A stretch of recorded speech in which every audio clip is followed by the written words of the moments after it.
boys.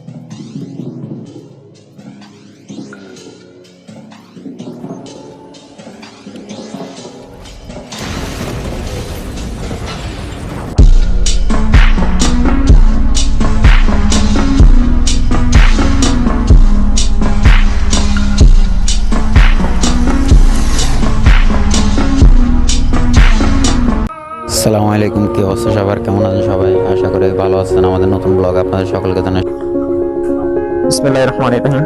আসসালামু আলাইকুম। আমাদের যাত্রা শুরু। জমিদারহাট থেকে আমরা শহনশীর উদ্দেশ্যে যাইতেছি।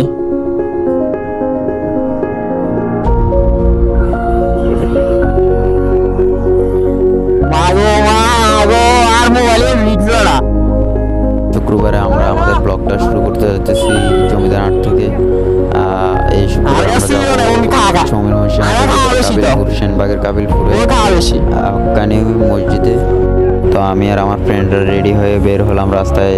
দেখতে তো পারতেছেন ওদের দুজনের কাছে সাইকেল আর আমার কাছে স্কেটিং। তো স্কেটিং চালানো অনেক কষ্টের। তারপর আমরা প্রায় 12 কিলো পথ পাড়ি দিয়ে মসজিদটি দেখার জন্য গিয়েছি। আশা করি আমাদের যাওয়াটা ব্যর্থ হয় নাই, কারণ মসজিদটা খুবই সুন্দর ছিল, খুবই অসাধারণ একটা কারুকাজ করা মসজিদ ছিল। তো আমরা জমিদারহাট থেকে নিজেদের যাত্রা শুরু করি। তখন আমার বন্ধু রকি, ও কিছুটা অসুস্থ থাকলেও ও সাইকেল নিয়ে তারপর আমাদের সাথে সঙ্গ দেওয়ার জন্য বের হয়। পূর্বের মতোই আমি সাকিব সেই সকালবেলা কথাবার্তা বলার পর, আমাদের আড্ডা দেওয়ার পর আমরা যখন আজান দেয় তখন আমরা জুমার নামাজ পড়তে যাই। জুমার নামাজ পড়ে এসে দুজন মিলে খাওয়া দাওয়া শেষ করে তারপর আমরা আবার বের হই। দুইজন মিলে রওনা দিই একসাথে। 3:30টার দিকে আমরা ঘর থেকে বের হয়ে আর রকিকে ডাকতে যাই। রকিকে ডাকার পর আমরা সবাই মিলে একসাথে বের হই। যেহেতু আমরা আজ 3জন ছিলাম মাত্র, সামনে ইনশাল্লাহ আরও সাইক্লিস্ট বা ধরেন রাইডার অ্যাড হবে। আর আমি এনকেসি নোয়াখালী সাইক্লিস্ট গ্রুপের একজন সদস্য। আমার সাইকেল, স্কেটিং সব কিছু থাকার পরও আমি এতটা রাইড করতাম না। যখন এই যে আমাদের এনকেসি নোয়াখালী সাইক্লিস্ট গ্রুপের একজন মডারেটর ইয়াসিন শাওন ভাই, উনি আমাদেরকে অনুপ্রেরণা দেওয়ার পর থেকে আমাদের এসবের প্রতি ঝোঁক বেড়েছে। ওনাকে ধন্যবাদ দেওয়াই লাগে। আমরা বেশি দূরে রাইড করতে পারি না, কারণ আমরা এতটা প্রফেশনাল নয় ওনাদের মতো। তারপর নিজের স্কেটিংগুলো নিয়ে বের হয়ে যায়। আর কী করবো, রাস্তা ওই সময় আকাশের অবস্থা এতটাও ভালো ছিল না। যতটুকু সম্ভব স্কেটিং করে যাওয়ার চেষ্টা করছি। বন্ধুদের সাইকেলে না উঠেই প্রায় 12 কিলোর মতোই আমি নিজে স্কেটিং করে গেছি। স্কেটিং করতে করতে এক সময় আমি হাঁপাই যাই। তারপর সাকিবের ব্যাগ ধরে ওকে টানাটানি শুরু করি, তখন ও আমাকে একটু লিফট দেয়। এতে আমার অনেক সাহায্যই হয়। তারপরে একসাথে চলতে শুরু করলাম 3জন মিলে। যেহেতু ক্যামেরাম্যান রকি ছিল, তাই ওর ফেসটা অতটাও ভিডিওতে বেশি শো হইতেছে না। আমরা 3জন একসাথে আবারও চলা শুরু করি। আমরা প্রায় 2 কিলো পাড়ি দেওয়ার পর আমরা ময়মনসিংহাট বাজারের দিকে আসি। ময়মনসিংহাট বাজার থেকে একটু সামনে গেলে কাবিলপুরের একটা ব্রিজ পাবেন, ভিতরের দিকে গেলে এই মসজিদের রোড আর কি। তো আমরা বাজারে আসি। বাজারে আসার পর কিছু এবড়ো খেবড়ো রাস্তার কারণে আমার চালাতে অসুবিধা হইতেছে। তখন থেমে সাকিবের সাইকেলে উঠি। সাকিব আমাকে নিয়ে সাইকেল নিয়ে এই ময়মনসিংহাট বাজারটা পাড়ি দেওয়ার চেষ্টা করে। তা অনেক সমস্যা হয়েছিল, কিন্তু কিছু করার নাই। এই কিছু রাস্তাতে স্কেটিং করা অনেক কষ্টকর। এসব মেন রোডগুলোতে স্কেটিং করা অনেক কষ্ট। স্কেটিং করতে করতে একটা সময় হাঁপায় যায়। তখন রকি নিজে এসে দাঁড়ায় বাজারের এখানে। ও পানি টানি খায়, আমরাও একসাথে স্কেটিং করা আবার শুরু করি। কিছুক্ষণ রেস্ট করার পর তারপর আমরা চলতে শুরু করে। হঠাৎ করে বৃষ্টি নেমে আসে, কিন্তু ভিজে গেছি, কিছু করার নেই। তারপরও ভিডিওগুলো কালেক্ট করতে পারি না, কেননা মোবাইলে পানি ঢুকে যাবে এই ভয়ে মোবাইল দিয়ে আর ভিডিও ক্যাপচার করা হয় না। ও ক্যামেরা ব্যাগে নিয়ে নিয়েছিল। এরপর আমরা ম্যাপ দেখে আবার আগাতে শুরু করি। এখানে আমাদের ভুল হয় যে আমরা পানি নিয়ে আসিনি। এই পানি না নিয়ে আসার কারণে আমাদের অনেক কষ্ট হয়েছিল যেতে। তারপর আমরা ময়মনসিংহাট বাজার থেকে স্কেটিং করা শুরু করি। স্কেটিং করার একটা পর্যায়ে আমার অনেক পিপাসা পাইছিল, কিছু করার ছিল না। তখন রকিকে নিয়ে আমরা একটা দোকানে দাঁড়াই পানি টানি খেয়ে তারপর চলাচল শুরু করি। এর মধ্যেও আমাদের অনেক অসুবিধা হইতেছিল। তারপর কী করা, মসজিদটা অনেক সুন্দর ছিল। এমন একটা অবস্থা হয়েছে, রাস্তার সবাই তাকায় হাসতেছিল, অনেকে জিজ্ঞেস করতেছিল কীভাবে চালাই, কয়দিন থেকে চালাই, কীভাবে শিখতেছি এগুলা। সবার সাথে কথা বলতে বলতে একটা সময় আমরা প্রায় ব্রিজের কাছাকাছি চলে আসি, যেখান থেকে আমরা মসজিদের দিকে মুভ করবো। আর রাস্তায় অনেক হাইওয়ে রোড, তো ঢাকা চট্টগ্রাম হাইওয়ে রোড, এখানে অনেক বড় গাড়ি চলাচল করে। তাই আমারও স্কেটিং করতে সমস্যা হচ্ছিল, চারদিকে ভয় কাজ করতেছিল। একটা সময় আমরা প্রায় 2.5 থেকে 3 কিলো পথ পাড়ি দেওয়ার পর আমরা সেই কাঙ্ক্ষিত ব্রিজের কাছে এসে পৌঁছে। এখানে পৌঁছানোর পর আমরা কিছুক্ষণ দাঁড়িয়ে পানি টানি খাই। এরপরে এখান পিচ্ছিল ছিল, স্কেটিং করা একেবারে অসম্ভবের মতোই ছিল। তারপরও কোনো মতে নিজের দুই বন্ধুর সাথে ওদের সাহায্য নিয়ে কোনো মতে চলাচল শুরু করি। আর মধ্যখানে যেসব আইল্যান্ড আর বিচ ছিল ভাই, স্কেটিং চালানো একেবারে অসম্ভবের মতোই ছিল। তারপর আমরা গ্রামের রাস্তা ধরে মানে চলতে শুরু করি। এরপর এর মধ্যে আমরা কিছু স্পট পাই, ওই স্পটগুলোতে আমরা ছবি কালেক্ট করি কিছু। আর এই পথগুলো খুবই সুন্দর ছিল, চারদিকে গাছপালা ভরা, বুঝতে পারতেছেন গ্রামের এলাকা, এতটাও খারাপ না। আর দোকানপাট কমই ছিল, আমরা খাওয়ার দাওয়ার দিয়ে খাবো বা কিছু থেকে নাস্তা করবো ওই ক্যাপাসিটিটাই ছিল না। তারপর আমরা প্রায় আরও 1 থেকে 1.5 কিলো ভিতরে ঢোকার পর আমার মসজিদের একটা কাঁচা রোড পাই। তো এইখান দিয়ে আবার বাজারের লোকজন দেখা শুরু করছে, ওনারা হাসাহাসি করতেছে, বলতেছে যে মানুষ মানে নর্মালি হাঁটতে পারে না, আমি স্কেটিং কীভাবে চালাই। বুঝতে পারতেছেন গ্রামের রাস্তায় নতুন এসব দেখলে একটু ওনাদের একটু খারাপই লাগে। বা এই বলতে পারেন এই গ্রামের রাস্তার দুই পাশে ঝিল আর পুকুর ছিল। তো এখান দিয়ে চলতে চলতে ভাই গ্রামের বেশ খুব সুন্দর ছিল। এর মধ্যে বৃষ্টি হচ্ছিল, হালকা পাতলা বৃষ্টি হয় এবং চারদিকে সবুজ শ্যামল পরিবেশ। আমরা চলতে শুরু করি। রাস্তাটা অবশ্য পিচ্ছিল ছিল, অবশ্যই আমি 2-3বার পড়ে গেছিলাম, রকি সাইকেল নিয়ে একবার পড়ে গিয়েছিল। তারপর আমরা যাওয়ার পর একটা সুন্দর জায়গা পাই, এখানে আমরা ছবি তোলার জন্য রকি দাঁড়াই। এরপর আমরা অনেক সুন্দর কিছু ফটোগ্রাফি করি বা আমাদের ভিডিও করি। তাও মানে গাড়ির জন্য এতটাও শান্তি করতে পারছিলাম না। অনেকক্ষণ ছবি তোলার পর কিছু ভিউ কালেক্ট করি, নিজের সাইকেলগুলোর সাথে ছবি তুলি, কিছু সেটিংস বানানোর জন্য, কিছু স্টোরি দেওয়ার জন্য। এখানে শুরু হয় আমার আর সাকিবের ঝগড়া। ওরা বলতেছে আমার কিছু ছবি কালেক্ট করে দিতে হবে, আমার কিছু ছবি তুলতে গান স্টোরি দেওয়া লাগে, পয়সা লাগে। তো ও শোনে না, ও খুব জামিলে। এখান দিয়ে আমি দাঁড়াতে পারতেছি না আমার পায়ে ব্যথার জন্য। ও এখানে আমার সাথে ইত্রামি করে, মেয়ে এটা কোনো কথা হইলো? এমনিতে দাঁড়াতে পারতেছি না, ও আমার সাথে আর মস্কারি করে।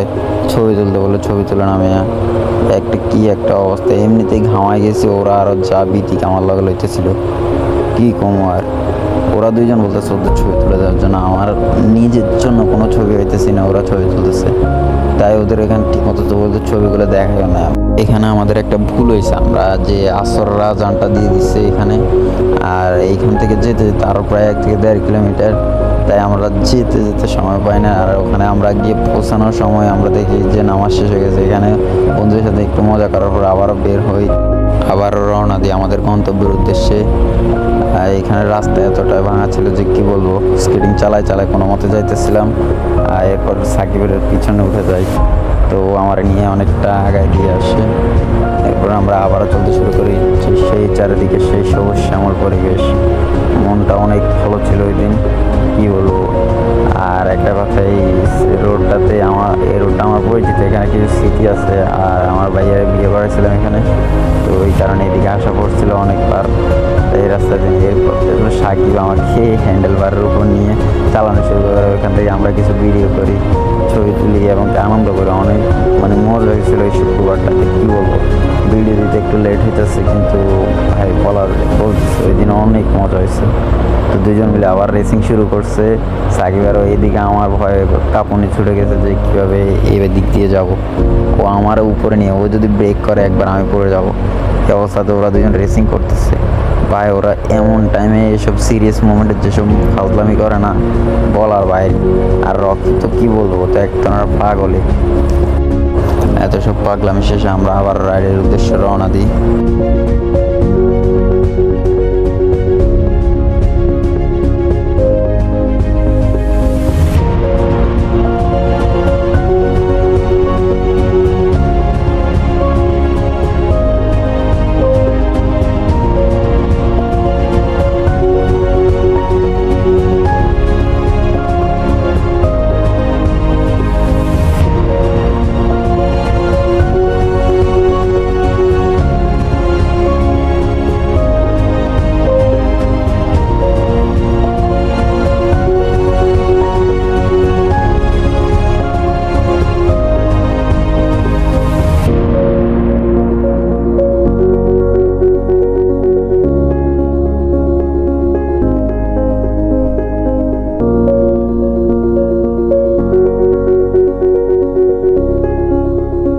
আসলে বলতে গেলে আমার বয়সটা খারাপ আসারই কথা, কারণ এখন বাজতেছে রাতের প্রায় 2:30টার উপরে।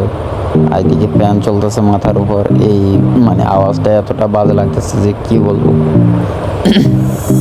আর আমাদের ব্লগগুলো আশা করি সামনের দিক থেকে আরও তাড়াতাড়ি পাবেন, এতটা লেট করতে হবে না, সবাইকে অপেক্ষা করাবো না। আর আমরা আর সবাই প্লিজ একটু সাপোর্ট করবেন আমাদেরকে, সাপোর্ট শেয়ার কি বলবো, লাইক কমেন্ট শেয়ার করে দেবেন আর সাবস্ক্রাইব আবার আমরা কিছু ছবি তোলা শুরু করেছি। ছবি তুলে শেষ করতেছে, কিন্তু ফোনে না চার্জ ওরা আরো দাম এবং আবার খুব তাড়াতাড়ি করা শুরু করি। তো সিনেমাটিক মধ্যে আবার ক্যামেরাটা হাত থেকে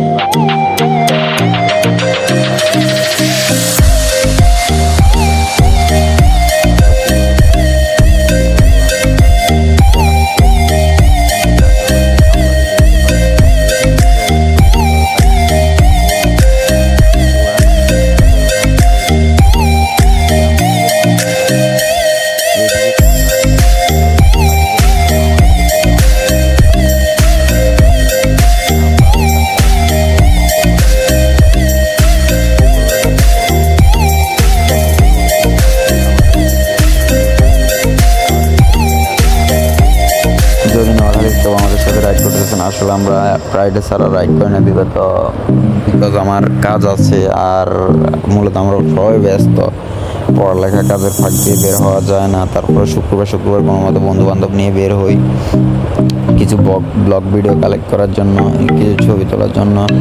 আর এমনিতে মন্দির ভালো থাকে না, তাই পুরো সপ্তাহের যেই স্ট্রেসটা ওটা কমানোর জন্য আমরা ফ্রাইডেতে রাইডে বের হই। এদিকে আমরা ওখানে পৌঁছতে আসরের দাম আস্তে শেষ হয়ে যায়, তাই নামাজ পড়তে পারলাম না। এদিকে নোয়াখালীর যারাই আছেন যত বাইক যারা কেউ যদি আমাদের সাথে দেয় আমাদের থেকে থাকেন যে আমার সাথে রাইড করতেছেন, তো শুক্রবার আমার সাথে রাইড করতে পারবেন। তো থাকার কারণে আসলে তো আমরা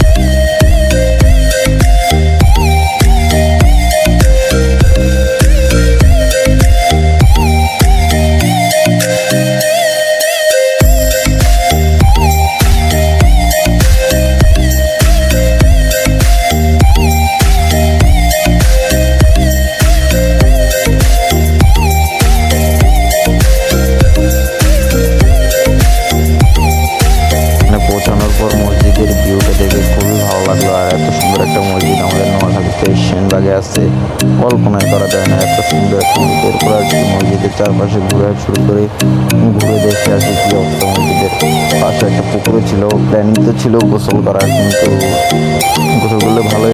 Neymar into Neymar, could be a chance here, goes for the return, it's Neymar!